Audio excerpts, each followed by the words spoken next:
Good morning. ഈശോമിശിഹായ്ക്ക് സ്തുതിയായിരിക്കട്ടെ. സുഖാണല്ലോ അല്ലേ? ദൈവം അനുഗ്രഹിക്കട്ടെ. എല്ലാ നന്മകളും ഈ ദിവസത്തിൻ്റെ സർവ്വ അനുഗ്രഹങ്ങളും ദൈവത്തിൻ്റെ സ്നേഹവും സമാധാനവും ശാന്തിയും ഒക്കെ നിങ്ങളുടെ ജീവിതത്തിൽ ഉണ്ടാവട്ടെ എന്ന് പ്രത്യേകമായിട്ട് പ്രാർത്ഥിക്കുന്നു കേട്ടോ. നല്ല ദിവസമായിരിക്കും. പ്രാർത്ഥിച്ച് നമ്മൾ ആരംഭിക്കാം അല്ലേ? So smile and start your day with Jesus. ഈ എപ്പിസോഡിലേക്ക് നിങ്ങളെ സ്നേഹത്തോടെ സ്വാഗതം ചെയ്യുന്നു. ഞാൻ സിബി വർഗീസ്. ഇന്നലെ പഠിച്ച വചനമായിരുന്നു 2 ദിനവൃത്താന്തത്തിലെ 2-ാം പുസ്തകം 7-ാം അധ്യായം 14-ാം വാക്യമായിരുന്നു. The second book of Chronicles chapter 7 verse 14. എൻ്റെ നാമം പേറുന്ന എൻ്റെ ജനം എന്നെ അന്വേഷിക്കുകയും തങ്ങളെ തന്നെ എളിമപ്പെടുത്തി പ്രാർത്ഥിക്കുകയും തങ്ങളുടെ ദുർമാർഗങ്ങളിൽ നിന്ന് പിന്തിരിയുകയും ചെയ്താൽ, കണ്ടീഷൻസ് ഉണ്ട്. ഞാൻ സ്വർഗത്തിൽ നിന്ന് അവരുടെ പ്രാർത്ഥന കേട്ട് അവരുടെ പാപങ്ങൾ ക്ഷമിക്കുകയും അവരുടെ ദേശം സമ്പുഷ്ടമാക്കുകയും ചെയ്യും. അതായിരുന്നു ഇന്നലെ കേട്ട വചനം. എത്ര അനുഗ്രഹം അല്ലേ? ഇങ്ങനെയൊക്കെ ഞാൻ ചെയ്താൽ, ഇങ്ങനെയൊക്കെ നീ ചെയ്താൽ തീർച്ചയായിട്ടും നാം അനുഗ്രഹിക്കപ്പെടും. യാതൊരു സംശയവും വേണ്ട.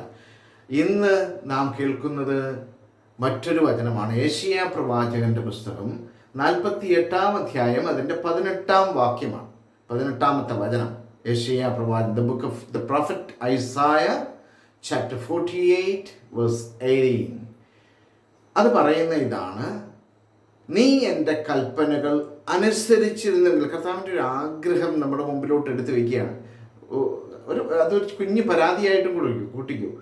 അനുസരിക്കുന്നില്ല, അതാണ് സത്യം. നമ്മുടെ ജീവിതത്തിൽ നാം ദൈവത്തിൻ്റെ വചനങ്ങൾ അനുസരിച്ച് നമ്മൾ എന്തെല്ലാം അന്തിച്ചർച്ചകളിൽ നിന്ന് ടെലിവിഷനിൽ നിന്ന് കേൾക്കുന്ന എത്രയോ വാക്കുകൾ, വചനങ്ങൾ നമ്മുടെ തലയിൽ, ശിരസിൽ, നമ്മുടെ ബുദ്ധിയിലൊക്കെ കയറ്റിവെച്ചിരിക്കുന്നു. പക്ഷെ ദൈവത്തിൻ്റെ വചനം വായിക്കാനും ദൈവത്തിൻ്റെ വചനം കേൾക്കുവാനും ദൈവത്തിൻ്റെ വചനം അനുസരിക്കാനും ശ്രമിക്കാറില്ല. അതാണ് സത്യം. അതുകൊണ്ട് പ്രിയപ്പെട്ടവരെ, അതിൽ നിന്ന് മാറി, ലോകചിന്തകളിൽ നിന്ന് മാറി ദൈവത്തിൻ്റെ വചനം അനുസരിക്കുക. ലോകത്തെ അനുസരിക്കുക എന്നുള്ളതിലുപരി ദൈവത്തെ അനുസരിക്കുക എന്നുള്ളതാണ് നമ്മുടെ ലക്ഷ്യം, നമ്മുടെ ദൗത്യം. വചനം പറയുന്നു, നീ എൻ്റെ കൽപ്പനകൾ അനുസരിച്ചിരുന്നെങ്കിൽ നിന്റെ സമാധാനം നദി പോലെ ഒഴുകുമായിരുന്നു, നീതി കടലലകൾ പോലെ ഉയരുമായിരുന്നു. കണ്ടോ? നിന്റെ സമാധാനം അനുസരിച്ചിരുന്നെങ്കിൽ നിന്റെ സമാധാനം നദി പോലെ ഒഴുകുമായിരുന്നു, നീതി കടലലകൾ പോലെ ഉയരുമായിരുന്നു, നിന്റെ സന്തതികൾ മണൽത്തരി പോലെയും നിന്റെ സന്തതികൾ മണൽ പോലെയും വംശം മണൽത്തരി പോലെയും ആകുമായിരുന്നു. എണ്ണാൻ കഴിയാത്ത വിധം എന്ന് പറഞ്ഞാൽ നമുക്ക് കിട്ടുന്ന അനുഗ്രഹങ്ങളുടെ വിപുലതയാണ്, വലിയ ബാഹുല്യം കാണിക്കുകയാണ്.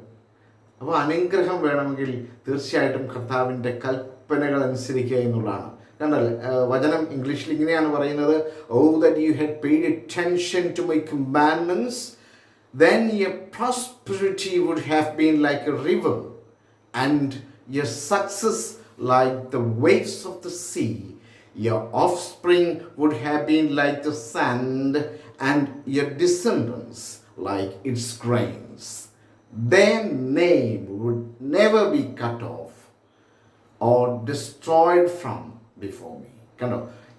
അതായത് ദൈവത്തിൻ്റെ മുന്നിൽ നിന്ന് നമ്മുടെ വംശമോ നാമോ മാറ്റപ്പെടുകയില്ല എന്ന് പറഞ്ഞാൽ ദൈവത്തിൻ്റെ സന്നിധിയിൽ എപ്പോഴും നമ്മുടെ പേരുണ്ടായിരിക്കും.